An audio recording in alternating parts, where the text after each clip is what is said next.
24 years old. No segue out of that, guys. So we'll just go into it. 3 for Madness. Chris, question 1, please.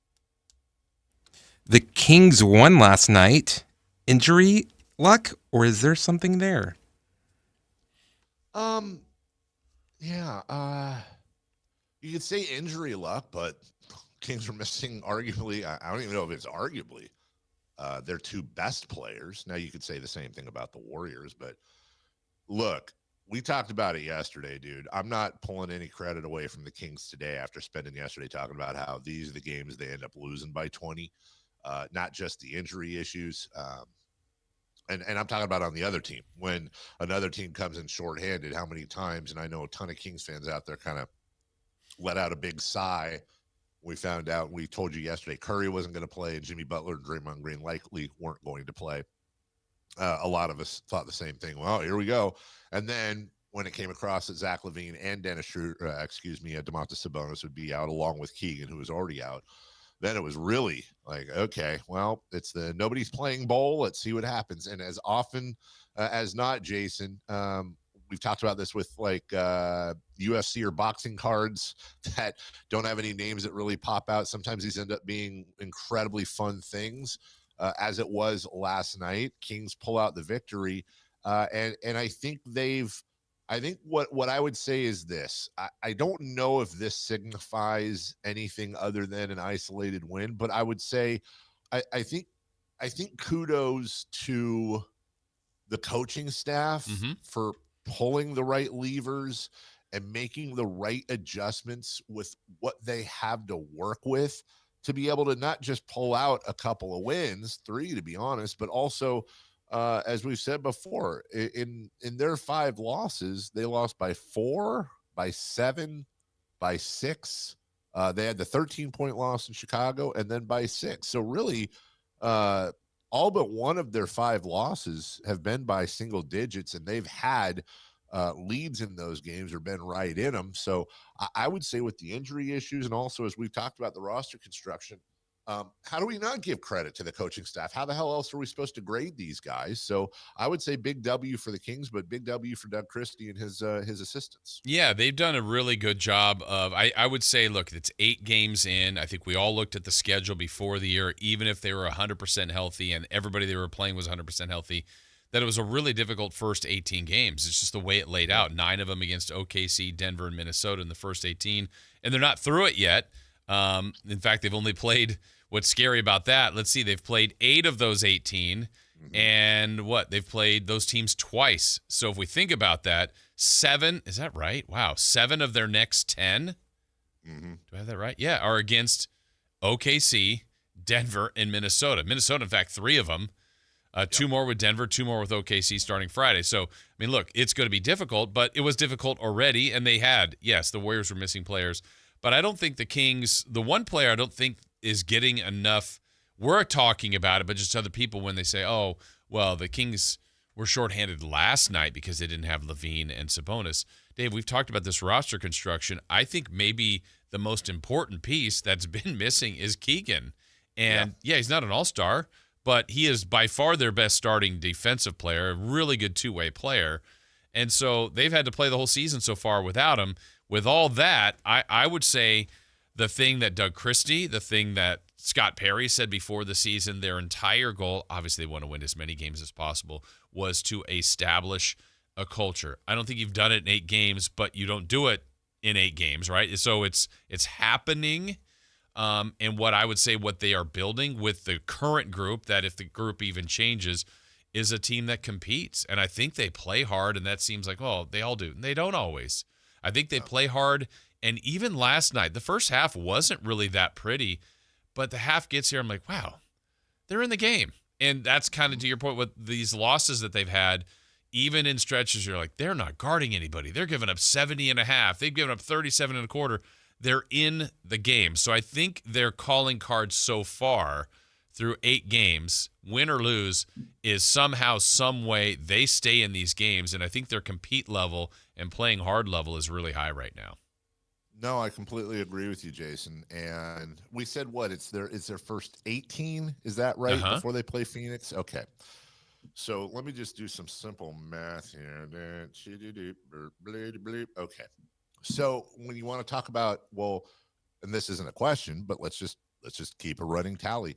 Are the Kings at expectations, below expectations, or exceeding expectations? Well, that's a loaded question because it depends on what your expectations were.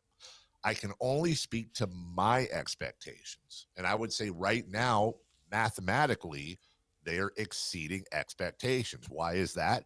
Because when we took guesses as to how they would do over this 18 game gauntlet, I said I thought they were going to go 5-13. Mm-hmm. As of right now, they're 3-5.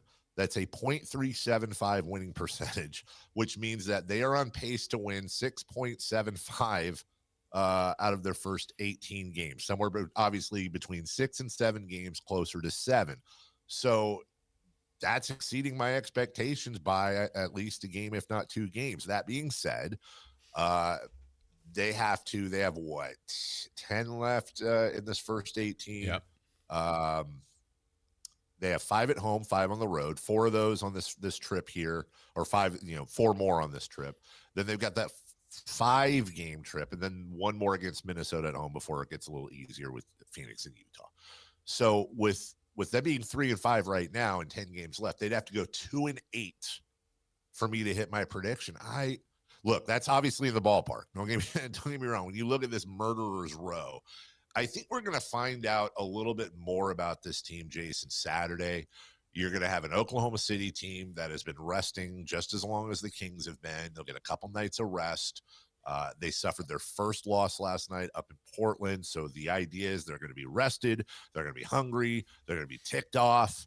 Let's see how that game goes. We can learn a little bit more. But as of right now in the micro, it's a nice home win. Yeah, and like I said, 10 left before they get through that first 18. So keep in mind, 7 of the 10 are Denver, OKC, or Minnesota. Now, that's all tough. The other 3, you're like, okay, where's the light at the end of the tunnel? Well, it's still San Antonio, Atlanta, and Memphis. So Atlanta is going to be without Trae Young in that game. And Minnesota, we thought they might face him in 1 or 2 of these games without Ant. He is now back. So they're getting some breaks. Some aren't falling their way. But we also don't know how, if Sabonis and Levine are out for any extended time to still go with Keegan, that's going to make it difficult. We saw in the lineup last night, Dave, that I thought might happen. We predicted it would in the pregame. They had 5 guys on the floor, 6-7 or under. When I think it was Neek came in for Eubanks, they had Neek. I want to say it was Neek, Schroder, Monk, Ellis, and maybe it was Westbrook. It was I don't know. Oh, no, it was DeRozan. I don't know if Neek or DeRozan was technically playing the 5. They're already undermanned. They're even more undersized now. But to their credit, they found a way yesterday. They found a way. That's all that matters. They got the win. Question 2, please. Question 2. Russell Westbrook has been impressive so far this season. Should he be starting? Should he be starting? Well, when somebody isn't starting, I tend to want to look at their per 36 just to see what these numbers really do say. And right now, per 36, Russell Westbrook's averaging 19 points, 9 boards, a little over 6.5 assists, a little under 2 steals to go with splits of 47, 43, 73, which actually are pretty decent splits, especially for a guard and especially for Russ historically from beyond the arc. I think he has been clearly better than Dennis Schroder.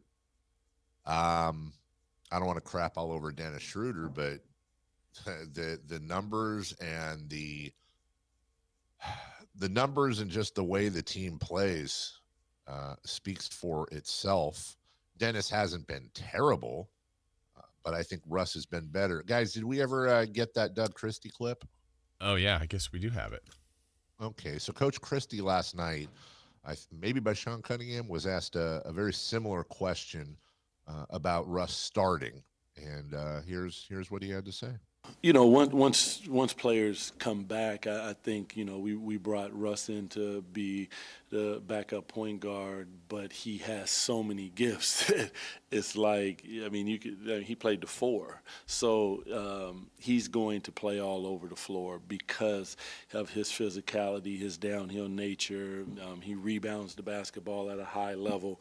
But I think when we're fully healthy, he even makes us better because Russell Westbrook playing against second unit players is like, it's a cheat code. So, yeah, but I mean, he's going to find his way into closing games to every aspect of what it is for us to be a winning basketball team because he's a winning basketball player. Once. Yep.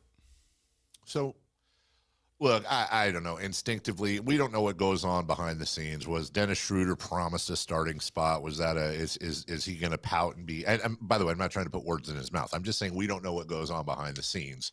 But if it's my opinion is this, man, it's almost like the college football rankings and how we wish they wouldn't come out until later. Like I don't care what people came in to do unless you're a perennial all-star and maybe you're starting the season in a little bit of a slump. Put the best players on the floor that are doing the best. And Russell Westbrook in a very short time, it's not just his numbers, Jason. Yep. It's his leadership. It's his relationship with the crowd. It's the energy that he brings. Like, I love Dennis Schroder. That's fine. Well, okay. I don't love or hate the guy. He's Dennis Schroder. It is what it is.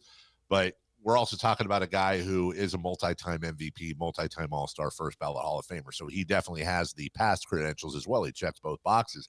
Unless it's a situation where you'd lose Dennis Schroder mentally if you put him on the bench, why not? Screw it. Start him. Yeah, I think Russell Westbrook has come in and done even more than maybe what Scott Perry was hoping for. I mean, that's my belief. He was so good last night. He's been good in other games. He's been good as a starter. He's been good off the bench. He's been good in that role that Doug just said as a backup point guard, but he's played kind of every position so far out of need and necessity. So he's shown an ability, and there's been little subtle things besides the flash that we see him play with. Something as small as choosing to lead the team out of the he's like, I got it. He usually will send a rookie out or someone like Russ now is the first one that runs out of the tunnel. And I don't know, there's just a tone to that. He's kind of taken on a leadership role. He's been the face of many franchises, and I think he's not afraid to do that here, even if he's not, player number one. It's just like, look, I've done this. I will be a Hall of Famer. I don't back down from anybody. I know how to do it, and you're going to live with he makes some mistakes. He's not a perfect player, but he's just relentless with his compete level, and I think that's carried over on the rest of the guys, to be honest. And whether he starts or comes off the bench, I think it's fine. As long as that minute total is in that high 20s to low 30s, you're going to get good results out of him. And he's a dog. And how many times have we said this team needs a dog? Yep. He is a dog. Question 3, please. Question 3.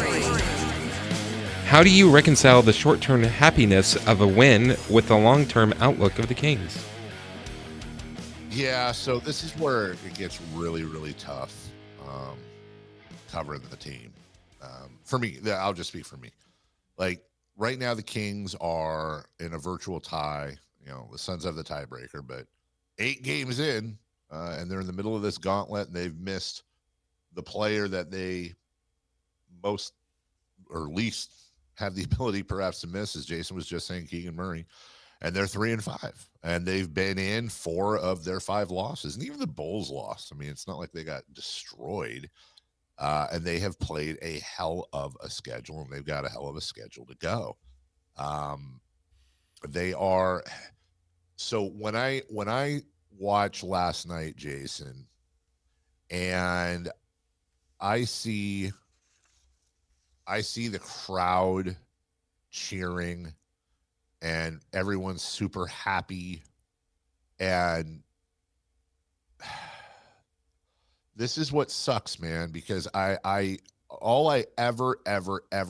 number one thing I care about in my mind is Kings fans getting what they deserve and being happy. And last night I saw that, and I saw heart and hustle, and it was awesome. And then I go, God, I got to go in tomorrow. I got to talk about this. And I got to be really careful with how I talk about it, because at the beginning of the year, I think you and I both agreed this is probably a 30 to 40 win team as originally constructed, right? Isn't that where we landed? Mm-hmm. Okay. Well, their winning percentage is 375. That means they are on pace to win between 30 and 31 games. Even if you add a little bit, schedule, this, that, they get out of here, this gauntlet, and things even out. I think that's where you get closer to 35, 36, maybe even, high 30s. You're supposed to come on radio and you're supposed to have these like strong opinions and hot takes, or just strong takes that you have conviction in. But I don't mind saying that I'm really struggling right now. I truly am. I'm struggling with wanting to be happy with everybody and enjoying this win and being a part of that crowd, because I am happy when this team wins. I'll never root for them to lose. But then also zooming out and taking emotion out of the equation and going, okay, well, look, this season isn't won or lost with a home win against the Warriors, but the team is also doing exactly, or is on pace as of right now, where we stand today, 8 games into the season. They're doing exactly what we hoped they would not do.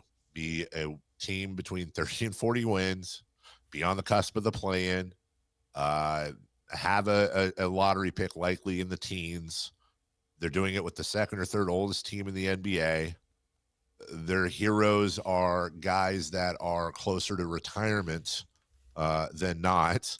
The youth and Keon Ellis are getting little to no time in a lot of these cases, although Reno got some minutes last night. I don't know, Jason. It's like a split personality. I don't know which side to lean in on, and I don't know which side of my brain to listen to, because in the micro, great win. Proud of these guys. Seriously. In the macro, that's enough of that. Here's my reconciliation of the game last night. I think when people look at this roster, and I think it was fair to assume that they were probably going to live somewhere in the middle of the NBA, which is a tough spot to be in. And the middle can be, 7th in the West to 12th. Like that's kind of the middle to me. So it's like, hey, maybe you're a play-in team. Maybe you get through that and you get into a playoffs, but probably not going very far. To 12th, where you're just outside of that picture and probably not the worst team in the league and not getting the benefit of having the best lottery odds. So that's kind of where it felt like they were living. And so if you have that as the backdrop, there's still their record at 3-5 still kind of places them there. But for those that want it to be not necessarily a complete teardown, but to have the rebuild process to put them into a spot where they can have some long-term success, which is what I think everybody would really like to see. I don't think there's just one way to get there. There's a strong way is to have great lottery picks that transform your franchise, and you get a 4th pick overall that you got the best pick in that draft, turns into be a 6-7 time All-Star, and you got a player that's going to make you competitive every night.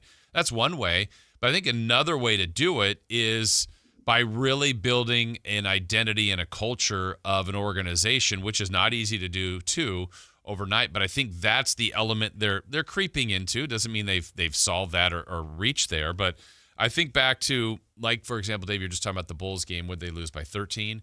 After that loss, it was a common thing to think. A lot of people thought it. I'm not, naive to think, oh man, I don't know either. When will they, like, look at their schedule? When will they win again? Like, when? And I remember telling you, well, it's the NBA. I don't know. I couldn't tell you when. I did not think it would be the very next game against Milwaukee, but it was. And then they played very competitively against Denver, and then they beat the Warriors. So when we thought, when will they win again? They've won 2 of the last 3. So I don't know if that's the start of something. If they now lose 8 in a row, we'll go, when will they win again? I think what they're doing and how I reconcile it is, if they want to start moving pieces eventually to get the roster a little bit more balanced, you want the players that you are playing to be assets to other teams and to be assets that people would covet. And I think that's what's happening. That, to me, is how I reconcile it. Along the way, they're winning. It's fun. Last night was very entertaining and enjoyable second half to watch. and watching Westbrook play well, DeRozan find his way through a good game. Levine's had a good start to the season. Monk, 21-point season high off the bench. If these are guys, a guy or two that they eventually may move, you might get something for them that also helps that process of keeping in the culture, keeping in the long-term goals of success. And back to what we've always say is no matter where they land, getting these decisions right. And if they do that, they're going to get there. And I couldn't give you a timetable, but they'll be making progress. But along the way, you got to play the games when you're favored, when you're not. And my favorite part of what they've done so far through 8 is they really do play hard and compete, even with deficiencies defensively and deficiencies with the roster the way it's constructed. And that's where I'm putting my eggs to, Jason, is that you're seeing guys like Levine and DeRozan turning in 25, 30-point nights. And the honestly, if Scott Perry is doing what myself and a lot of others want him to do, I just also Kings fans need to get ready for another little we're already in permanent purple neck braces, but another whiplash. Yeah.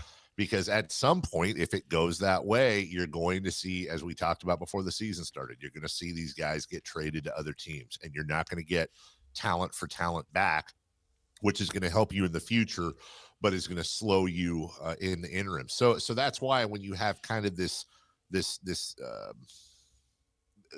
year of